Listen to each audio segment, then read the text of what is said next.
Hello friends, welcome back to Reena's kitchen. આજે આપણે માણીશું અસલી શિયાળા સ્પેશિયલ કાઠિયાવાડી શાક વરાળિયા શાકનો સ્વાદ માણીશું. આજે હું કાઠિયાવાડના પરંપરાગત રીતે બનતા વરાળિયા શાકની રેસીપી બતાવી રહી છું. આ શાક વાડી અને ખેતરોમાં ચૂલા ઉપર બનાવવામાં આવે છે. આ શાકને બનાવવાની પદ્ધતિ ખૂબ જ અલગ હોય છે. તો ચાલો રેસીપી જોઈ લઈએ. મારી ચેનલને બેલ આઇકન પ્રેસ કરી સબસ્ક્રાઇબ કરી દેજો નવી રેસીપી જોવા માટે.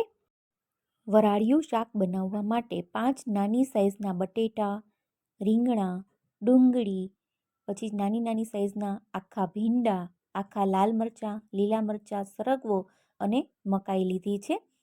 તો હવે આપણે આ શાકને ભરવા માટેનો સ્પેશિયલ મસાલો બનાવીશું, કેમ કે આ મસાલો મેઇન છે. આ મસાલાનો જ સ્વાદ શાકને 100 ગણો વધારે સ્વાદિષ્ટ બનાવે છે. તો એના માટે સૌથી પહેલાં સિંગદાણા, ધાણા, વરિયાળી અને તલ આ બધી જ વસ્તુને સારી રીતે ગ્રાઇન્ડ કરી લેવાની છે. તો આ રીતે પીસી લેવાનું અને આપણે એક મિક્સર બાઉલમાં કાઢી લેશું. ત્યાર પછી હવે મેં અહીંયા ચવાણું લીધું છે. 1 કપ જેટલું ચવાણું છે અને સાથે થોડા ગાંઠિયા લીધા છે. તો ગાંઠિયાને આપણે ક્રશ કરી લેશું. ચવાણા અને ગાંઠિયાને ક્રશ કરી અને આ રીતનો અધકચરો ભૂક્કો કરી લેશું અને મિક્સિંગ બાઉલમાં એડ કરી દઈશું. તો ચવાણાના અને ગાંઠિયાથી આ શાકનો સ્વાદ ખૂબ જ સરસ આવે છે અને ફ્લેવરફુલ બને છે. સાથે 1 ગાંઠિયા લસણની ચટણી ઉમેરવાની, ખાંડ, ધાણા જીરું, મીઠું અને અડધા લીંબુનો રસ ઉમેરવાનો છે. અને ત્યાર પછી આપણે થોડી સમારેલી કોથમીર અને જરૂર પ્રમાણે તેલ ઉમેરીશું. 3 ચમચી જેટલું તેલ ઉમેરીશું. તેલ તમે વધારે કે ઓછું કરી શકો. તો છે ને એકદમ સરળ. આ મસાલો ખૂબ જ સરળ છે બનાવવો અને આ શાક ખૂબ જ સ્વાદિષ્ટ બનશે આ મસાલાથી. એકવાર જરૂરથી આ રીતે આ જ માપથી આ મસાલો બનાવી અને ટ્રાય કરી જોજો ફ્રેન્ડ્સ. ખૂબ જ સરસ બને છે અને ફ્લેવરફુલ બને છે.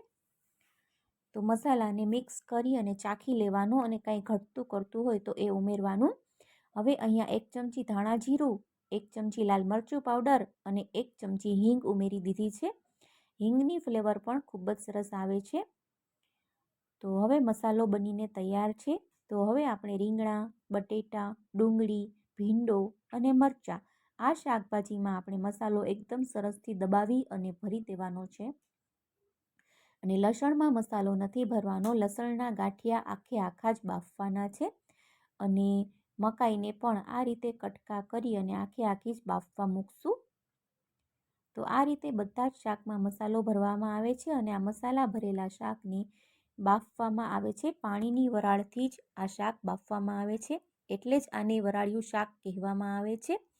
આ શાકમાં પાણીનો ઉપયોગ થતો નથી, ખાલી શાકને બાફવામાં જ પાણીનો યુઝ થાય છે. આ શાક તમે બાફેલું એમનેમ પણ ખાઈ શકો છો અને તમારે વધારે સ્વાદિષ્ટ કરવું હોય તો તમે આ શાકની ગ્રેવી પણ બનાવી શકાય.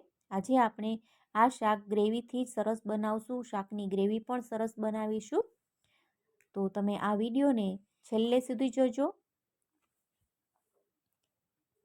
તો આ રીતે આપણે મકાઈને પણ મસાલા સાથે જેટલી કોટ થાય એટલી કોટ કરી લેવાની અને સરગવાને આપણે એમનેમ રહેવા દેશું અને લસણને પણ. હવે આપણે ઢોકળિયામાં ગેસની ફ્લેમ સ્લો ટુ મીડિયમ રાખી પાણી ઉકળે ત્યાર પછી આપણે બધા જ શાકભાજીને ઢોકળિયામાં બાફવા માટે મૂકી દઈશું. જે શાકને બફાતા વાર લાગે એ શાક નીચે મૂકવા અને જે શાક જલ્દી બફાઈ જાય એવા શાકને આપણે ઉપરની બાજુ ગોઠવશું. તો બટેટા અને રીંગણાનું લેયર કરી દઈએ, લસણ મૂકી દેવાનું અને મકાઈ છે એ મૂકી દઈશું, કેમ કે એને પણ ચડતા વાર લાગતી હોય છે. હવે ભીંડો છે, લાલ લીલા મરચાં છે, એને બહુ ચડતા વાર નથી લાગતી. ડુંગળીને પણ ચડતા વાર નથી લાગતી. તો એ બધા શાકભાજી ઉપર ગોઠવવાના, એટલે શાકભાજી બધા એક સરખી રીતે સરસ પ્રોપરલી બફાય. તો ઢોકળિયામાં બધા જ શાકભાજી ગોઠવી દેવાના છે. પહેલાંના સમયમાં આ શાક વાડીમાં બનાવવામાં આવતું. આજે આપણે એ જ શાક વાડીમાં બનાવવામાં આવતું એ જ શાક ઘરે ગેસ ઉપર એવા જ સ્વાદ સાથે બનાવીશું. એકવાર આ રીતે જરૂરથી ટ્રાય કરજો. તો બધા જ શાકભાજીને ગોઠવી દીધા છે અને ઢોકળિયાનું ઢાંકણ બંધ કરી અને શાકને ગેસની ફ્લેમ સ્લો ટુ મીડિયમ રાખી અને સરસ રીતે ચડવા દેવાનું છે.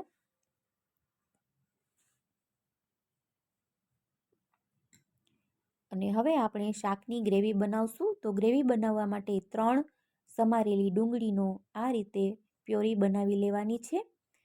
અને ત્યાર પછી આપણે 3 સમારેલા ટમેટાની પણ પ્યોરી બનાવી લેવાની છે.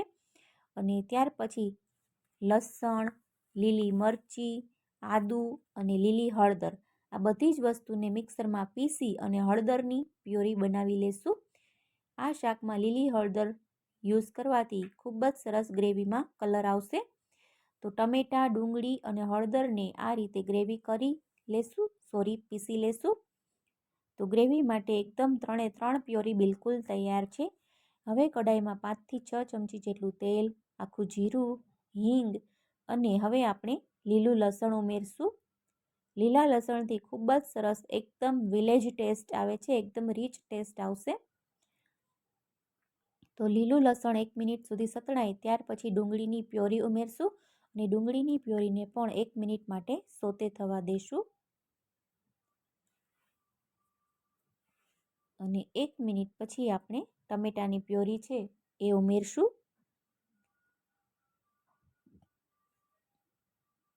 અને ત્યાર પછી હળદરની પ્યોરી છે એ ઉમેરવાની છે અને એકદમ સારી રીતે ગ્રેવી મિક્સ કરી લેવાની. અને ત્યાર પછી આપણે ગ્રેવીમાં મસાલા કરવાના. તો 1 ચમચી મીઠું ઉમેર્યું છે, સાથે 1 ચમચી લાલ મરચું પાવડર ઉમેરેલું છે.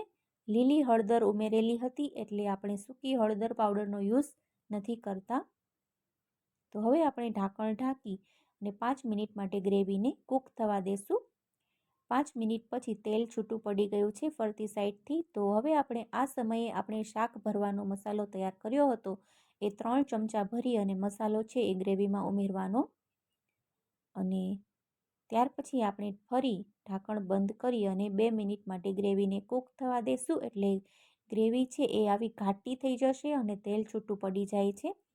ત્યાર પછી હવે આપણે 1 થી 1.5 ગ્લાસ જેટલું પાણી ઉમેરશું અને પાણી ઉમેરી અને ગ્રેવીને કૂક થવા દેશું ફરી 5 થી 10 મિનિટ માટે. તો તમે જોઈ શકો છો કે આ રીતે વચ્ચે 30 મિનિટ પછી આપણે જોઈએ તો શાક છે એ ચડવા આવ્યા છે. તો હજી આપણે શાકને ઢોકળિયામાં 10 મિનિટ માટે ચડવા દેશું. તો વચ્ચે વચ્ચે ગ્રેવી પણ આ રીતે ચલાવતા રહેવાની. તો ગ્રેવીમાં ફરી લાલ મરચું પાવડર ઉમેરું છું અને 1 ચમચી ધાણા જીરું પાવડર ઉમેરું છું, જે ઓછું લાગતું હતું એટલે મેં ઉપરથી ઉમેરેલું છે. અને ફરી આપણે ગ્રેવીને જ્યાં સુધી રસો છે ગ્રેવી ઘટ ન થાય ત્યાં સુધી આપણે વચ્ચે વચ્ચે ચલાવતા જઈ ઢાંકણ ઢાંકી અને ગ્રેવીને કૂક કરશું. તમે જોઈ શકો છો કે સરસ મજાની ગ્રેવી તૈયાર થઈ ગઈ છે અને સરસ બધી સાઈડથી તેલ છૂટું પડી ગયું છે. મીન્સ કે બધા મસાલા ગ્રેવી સાથે સરસ પાકી ગયા છે. તો આ સમયે આપણે ગેસની ફ્લેમ છે એ બંધ કરી દઈશું. તો આ વરાળિયું શાક બનીને બિલકુલ તૈયાર છે. તો હવે આપણે શાક પણ જોઈ લઈએ.